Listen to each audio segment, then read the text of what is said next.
Howdy everyone, this is Mike with Play More Games, and boy oh boy do I have a special treat for you today. Today we're going to be unboxing War and Peace, the latest printing of the classic game, I think originally published by Avalon Hill. This is my first experience with the game. This is the most recent Kickstarter edition that incorporates the, I think it was 2019 Kickstarter printings, known errata. So, Mark G. McLaughlin's War and Peace, game of the Napoleonic Wars. This is one small step. Publishing. So let's flip it over and take a look at the back. Alright. So here's a quick look at the back side. You can see a description of the game, pictures, example pictures of units, unit types. We have two mounted boards, very excited about those, and very excited about this game. It is instantly at the top of my to-play list. I've been looking forward to this a lot. It has 13 different scenarios. Playing time is about 2 to 3 hours, which is great. But it also has an 1805 to 1815 campaign scenario, which I'm very curious to see how that would work, since there's a lot of change that goes on in Europe between 1805 and 1815, lots of shifting alliances, so it's interesting to see how they will accomplish that. So, without further ado, I'm going to crack the shrink and we'll take a look at the components. Okay, the shrink is off, so let's ready to pop it open. Okay, let's see what we got here. Alright, first up, we have our rules of play, and this is 18 pages, so definitely very manageable.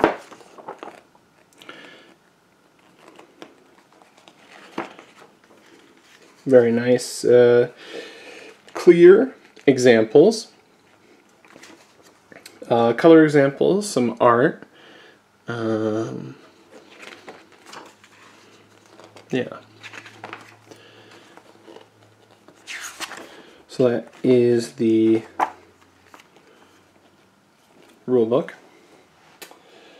Then we have a scenario booklet, and these are the standard game scenarios. So let's see. We have the Italian campaign during the Revolution from 1796 to 1797. We have the expedition to Egypt. We have of course, the Austerlitz campaign.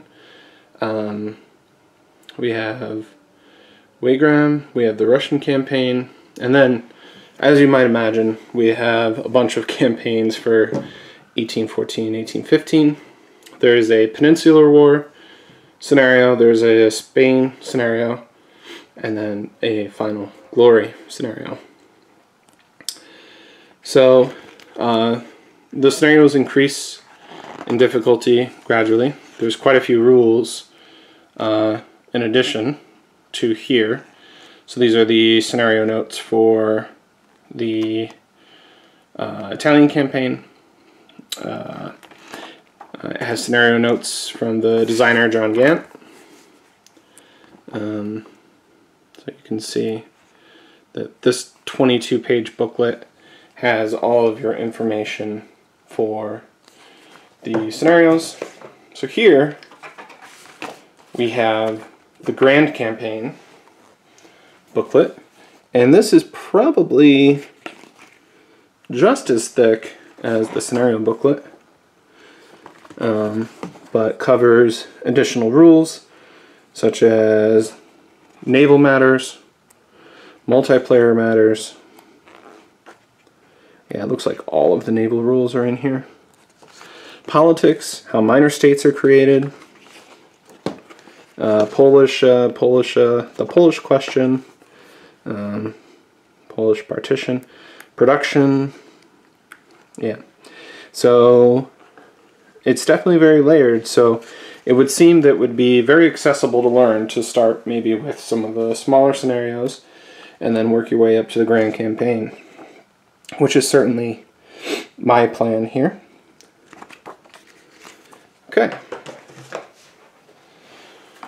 Let's take a look. This is, it looks like a little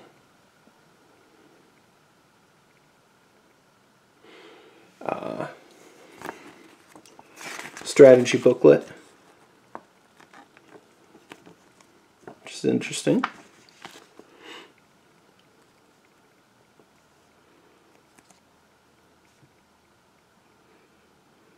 Yeah, the standard rules for War and Peace are quite powerful and encourage a historic approach to the action.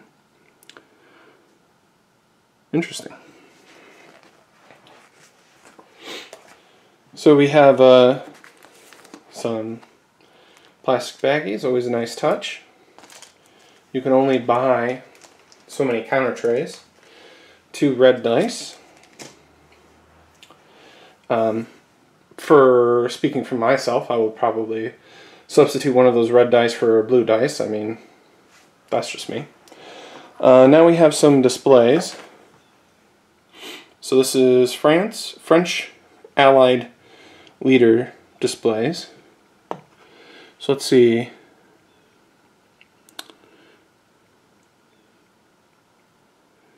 Yeah.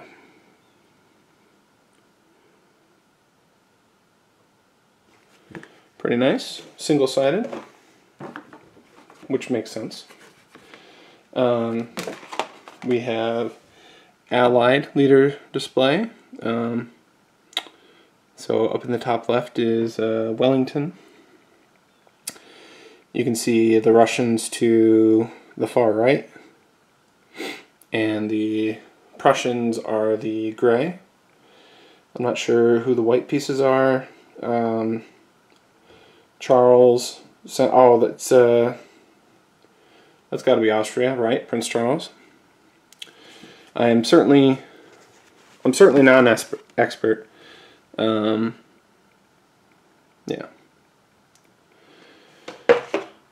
All right. Here we have the French alliance leader. So Napoleon and his marshals. Napoleon, Davout, Messina, Soult, and so on and so forth. Ney. Yeah, they're playing all the hits. Very nice. One-sided, as would make sense. Here we have a force pool chart, and this covers all of the major powers. It includes production. This is a very nice player aid. It includes minors as well. I don't know if I just repeated myself, please ignore.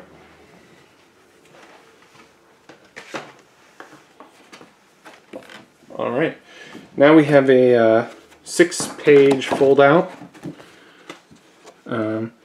We have turn sequence, sequence of play, an optional tactical matrix, forced march table, combat sequence, combat loss chart, an expanded sequence of play, campaign sequence play, grand campaign chronology of events. Okay, so this has got to be where the Chrome bears out to keep the game, the grand scenario, kind of on track. We have more optional tables this time for the grand campaign. So let's take a look at the other side. Terrain effects chart, naval results table, and combat results table including attrition. Very nice. Okay, now we're into the very cool stuff everyone likes to see. Counters, right? So here we have, and yes, now we can see the Austrians and the French. So I believe that this is a strength point system. You can see different unit types. You can see infantry and cavalry. Alright, second counter sheet. Now we have the English, and these look like maybe, I'm not familiar with the game, so these I'm wondering are like minors aligned with France, and then like minors aligned with the alliance, the coalition, Prussians. Which means next we have Russians and Spanish and Ottomans. Counter art by Antonio Pinar.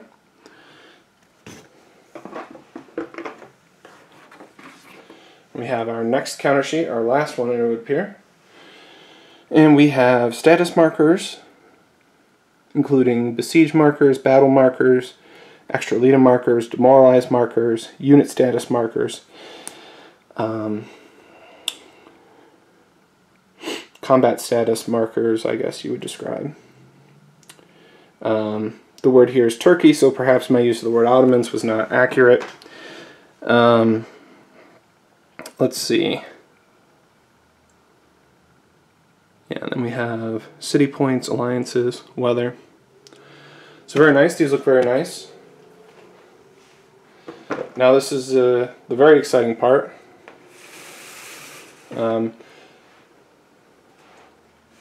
Yes. So it is 2 mounted map sections. Alright, sorry for the jarring transition there, but I kind of wandered away without saying anything. So I have both mats set up here. They are mounted. They are standard size, 34 by 20. So you can see in the lower left corner, you can see Spain, obviously France. You can see the lower part of England. I see, looks like a box for Ireland, a box for Sweden. Central Europe, including Italy and Malta. And then over here we have boxes for global naval movement. So let's see. If you want to play Master and Commander, you certainly can, as the oceans of the world are represented here. Down here we have a box for Egypt, so this would probably be where you play your Egypt campaign, with some trackers on the side here where my finger is dancing. So that's an overview, so let's take a closer look. So let's look at France, the drivers of the action here. So you have France, including Paris in the center middle of my screen. You can see ports are blown out and labeled, which leaves the hex. Let's look at Bordeaux, relatively unencumbered. So it's nice. It definitely calls your attention to the ports. You can see the most probably you can see Brest and Plymouth, which are 2 very important spaces. In another game I'm I'm learning World in Flames. So 2 very important spaces in that game. Speaking of important spaces in World of Flames, down here we have Spain, including the Rock, Gibraltar, and Malta over here. You have the Kingdom of Italy, with the Po River. Yeah. So that's a good look overview at everything here on the map. I'm trying to see if there's anything else that I want to show you. Let's take a look quickly at the records. So we have year, we have foreign wars, we have a typhus display, sounds nasty. We have weather, we have the alliance tracker, we have a production tracker, we have a turn tracker, we have a combat box, we have naval economics. It's all here. It all looks lovely. I'm super excited. I'm very excited to play this. Very, very excited. So let me box this all back up and I'll give you a quick wrap up.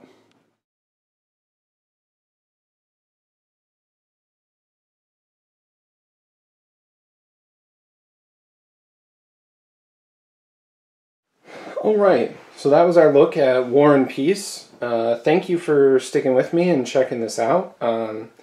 I hope my enthusiasm for the game has come through. I'm definitely very interested in playing this, playing with the scenarios, playing the longer campaign games. So I will probably, I think due to the map size and my table space, it's probably unlikely that I would use the physical components, but perhaps the vassal components or maybe one of the smaller scenarios. We'll look to do some coverage on this game. So if you're interested, go to One Small Step and check it out. They are shipping to Kickstarter. I don't know how wide a retail release it's going to have.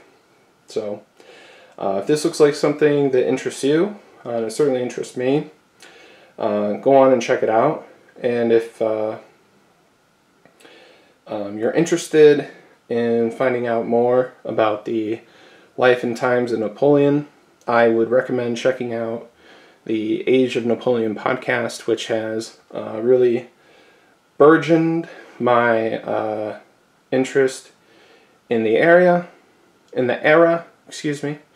and how I know what little I know about this endlessly fascinating point in history and a complicated and intriguing and even 200 years after his death, interesting person.